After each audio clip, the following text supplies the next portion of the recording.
जी तो अस्सलाम वालेकुम दोस्तों, जैसा कि आप देख सकते हैं वीडियो में आपको नज़र आ रहा होगा हल्की फुल्की बारिश पड़ रही है। थोड़ी देर पहले ये ही जो बारिश है वो बहुत ही तेज़ हो रही थी। नाज़रीन, गर्मी भी बहुत ज़्यादा थी। रावलपिंडी और इस्लामाबाद में जल थल हो चुकी है, बिजली भी चमक रही है और गाड़ी में हम बैठे हुए हैं। खूबसूरत सफ़र है, खूबसूरत नज़ारा है। ऐसा लग रहा है कि जैसे ये जो सड़कें हैं, ये जो रोड है अब बिल्कुल वॉश हो चुकी है। हर तरह की गर्दो गुबार यहाँ से गायब हो चुकी है। जो पेड़ हैं, जो दरख्त हैं, जो पौधे हैं, जो घास है, वो बिल्कुल आप देख सकते हैं नीट एंड क्लीन हो चुकी है, खूबसूरत हो चुकी है।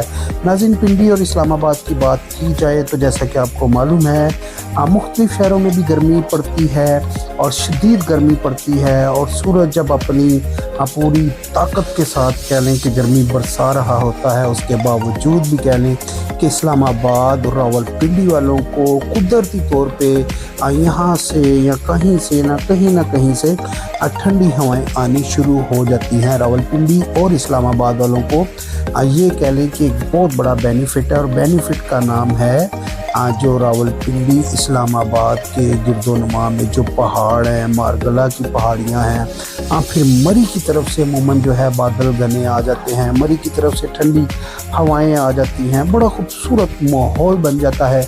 नाज़रीन, अगर बात की जाए मरी की तो क्या ही बात है, क्या ही नज़ारे हैं। हर तरह की गर्मी हो, किसी तरह का भी मौसम हो, तो जो मरी की बात है, कई बहुत सारे जो लोग हैं लाहौर से, जनूबी पंजाब से, कराची से, सिंध से, हैदराबाद से, अमूमन जो मतलब लोग कह लें कि जो जिनके पास कह लें कि पॉकेट मनी अच्छी होती है, वो क्या करते हैं कि इस्लामाबाद का रुख करते हैं, इस्लामाबाद में आते हैं और आके इस्लामाबाद में एंजॉय करते हैं। और इस्लामाबाद और मरी की अगर बात की जाए तो मरी का जो मौसम है वो लोग उससे बड़े लुत्फ़अंदोज़ होते हैं, एंजॉय करते हैं, अपना जो खुशी का इजहार है वो करते हैं, अपनी फैमिलियों को लाते हैं, बच्चों को लाते हैं। नाज़रीन, अगर अब बात की जाए मरी की तो मरी से लोग भी अब जो हैं कि आगे जाना शुरू हो चुके हैं, जैसे कि गिलगित हो गया, कह लें कि नरान कगान हो गया। चंद ही रोज़ पहले मैं अपने बच्चों के साथ जब नरान और कगान गया तो वहाँ के जो चश्मे थे, जो पानी था, वो बिल्कुल ऐसे था जैसे बर्फ़ है। तो मेरे बड़े बेटे ने क्या किया कि जो पानी है उसी के नाम से ये चैनल है, और उसने क्या किया कि जो पानी है उसमें घुस गया और ठंडे बर्फ़ वाले पानी में नहाना शुरू कर दिया उसने। तो मेरे बेटे की कह लें कि जो बाल थे वो भी कटे हुए थे और गंजी टिंट थी उनकी, और वो जो है कि बड़ा एंजॉय किया जी वो अपने गंजे सर के साथ उनने।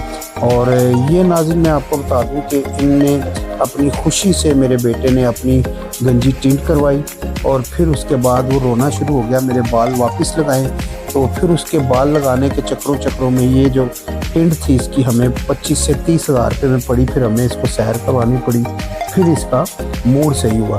तो नाज़रीन, कोई ना कोई बहाना होता है फैमिलियों का घरों से निकलना या कहीं ना कहीं आना जाना, ताकि कह लें कि कोई आउटिंग हो जाए, कोई घूम फिर के बंदा सैर तफरी करके आए, कोई मूड फ्रेश हो जाए। तो नाज़रीन, इस्लामाबाद और रावलपिंडी वालों को कह लें कि जो मरी है ये बहुत ही करीब पड़ती है, और ये लोग तो मरी जा के मेरा है इनका कह लें कि पेट भी भर गया, मूड भी इनका मेरे ख्याल है कि मरी नहीं आना जाना चाहते लोग, तो कहीं और तफरी ढूंढते हैं आजकल लोग। तो फिर भी नाज़रीन, जो रावलपिंडी है, इस्लामाबाद है, इनको कह लें कि ये बहुत बड़ी नेमत है जो रावलपिंडी और इस्लामाबाद वालों को जो मरी है। और मरी से अमूमन नाज़रीन जो पिंडी में ज़्यादा गर्मी होती है या मौसम ख़राब होता है, तो कहीं ना कहीं से यानी कि मरी से ठंडी हवाएं आना शुरू हो जाती हैं और जो पिंडी का मौसम है वो खूबसूरत हो जाता है। तो अमूमन नाज़रीन, हम रावलपिंडी से जब इस्लामाबाद की तरफ जाते हैं और जैसे ही कह लें कि फैज़ाबाद का जो संगम है क्रॉस करते हैं, तो ठंडी हवाएं वहाँ पर शुरू हो जाती है। इसी के साथ अपने भाई सुल्तान को इजाज़त दीजिए, मिलते हैं अगली वीडियो में।